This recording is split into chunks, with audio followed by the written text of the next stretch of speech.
Hey everybody, welcome to Pro Photo Tips. My name is Josh Cripps and you can find me on Instagram and Facebook at Joshua Cripps Photography. Now, in this three-part video, I'm going to walk you through exactly how I created this seascape photo from Gillespie's Beach in New Zealand, where I tell you what, the sandflies, they are a-bitin'. The overall theme of this entire series is going to be simplicity. When you don't know what to do when you're trying to create an awesome landscape photo, keep it simple. That is the number one rule. The simpler you can make it, the easier time you're going to have creating a powerful photo with impact. So in this first video, I want to talk about how I finally settled on this specific composition. So when I arrived at the beach, I was walking along and looking for interesting things down here near the water's edge. And the reason for that is I really love to create seascapes that have long exposure streamers of water. But in order to do that, you really need big rocks or tree stumps or cliffs or something right at the water's edge that the water can wrap around. And since I wasn't finding any of that, I began to look for other interesting things on the beach. And I noticed that there were all these stumps that people had stacked up, these cool flat rocks on top of these little beautiful Zen gardens. Now, at the same time, I noticed that in fact, let me jump over and I'll show you through this series kind of how things progressed. So I noticed that there was this break in the clouds here on the horizon where things were really, really bright. And that is a very eye-catching thing to put in the photo, as were these cool stumps. You can see just how many stumps there are dotting the beach over here. So I thought, okay, this will be really neat. I'll do a stump and the bright part of the photo. And my go-to rule, whenever I have two elements that I want the viewer to really look at, is I put them on opposing thirds. In fact, a lot of times what I like to do is, again, simple, in my opinion, is best oftentimes. So if you can imagine some third lines kind of going through this photo. Now, this isn't obviously accurate. This is just trying to give you a quick example of my thought process. So you divide your photo up into thirds, and let me get some paintbrush here that you can see what's going on. Beautiful.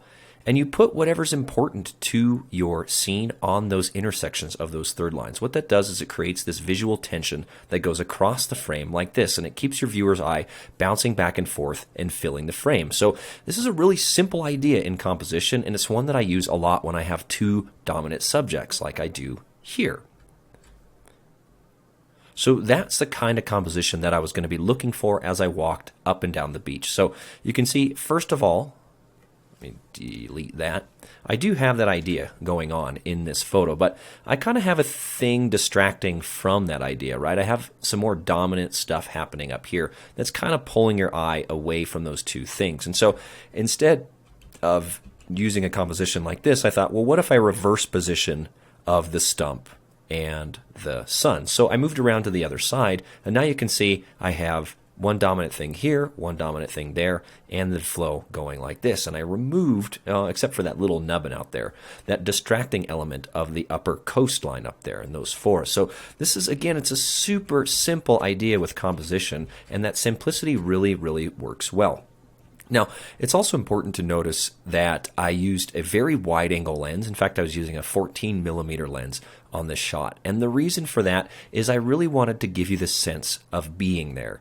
And the wider you go, the closer you get to your foreground, the more the photo's going to feel like you can step into it. So those are the two simple things that I was really aiming for with this composition. Super wide angle to provide that sense of being there, and that very simple idea of two dominant subjects being connected across the frame diagonally on the third lines. It's a very simple idea, and if you don't know what to do with your compositions, just do that. As I said, keep it simple. So I started to play with this a little more, just to make a couple of variations. You can see I tried a slightly more off-center version that I don't really like as much, because this is now more towards the center of the frame instead of being on the thirds, so that's no good. But you can see I got lucky in that the sun started to come out in that break in the clouds, and now the interest is really being divided nicely between those two things. So again, I kept shooting this composition a little bit, even though in the end what I decided was I didn't like the way that this stump was so close. It's more like 45% of the way into the frame instead of being a third of the way into the frame. So ultimately, these are all my test setups, but as the sun really started to blaze through here, I ended up settling on this composition. And you can see that I moved that stump farther over to the right, and so now it's much more even on the third lines there instead of being closer to the edge. Now, unfortunately, I do lose the edge of the stump here, but since it's a bit darker, I figured that was an okay trade-off for having the bulk of this big root stump guy exactly where I wanted it on the third lines. In fact, if I bring up a crop window, you can see the sun is almost exactly on the third line, and this particular pile of Zen rocks, which just happens to be where that sun is shining on the stump, is also almost exactly on the third line, as is the bulk of the body of the stump. Now, the horizon's not quite perfectly on a third line. I could have put it more on the third by standing up a little bit higher and expanding the midground. But in this case, I actually wanted more of what was going on up here in the sky. So I let it drop a little bit below that third line so I could have more sky. And really, that's all there is to this composition. Really simple idea. Two dominant subjects on third lines connected diagonally across the frame. And you can see, if you really look at it, that the viewer's eye bounces from here to here, back and forth across the frame. So this really utilizes the entire frame. This is something called visual tension. It's pulling your eye back and forth between these two elements. So again, super simple idea. If you're not sure what to do with your compositions, if you have two dominant subjects, just set them up in a composition like this, and you'll be well on your way towards creating an amazing landscape photo. So I hope you found that part of the video interesting. Be sure to check out the next part where I talk about exactly what settings I chose in order to get this effect with the sun and a good exposure and things like that.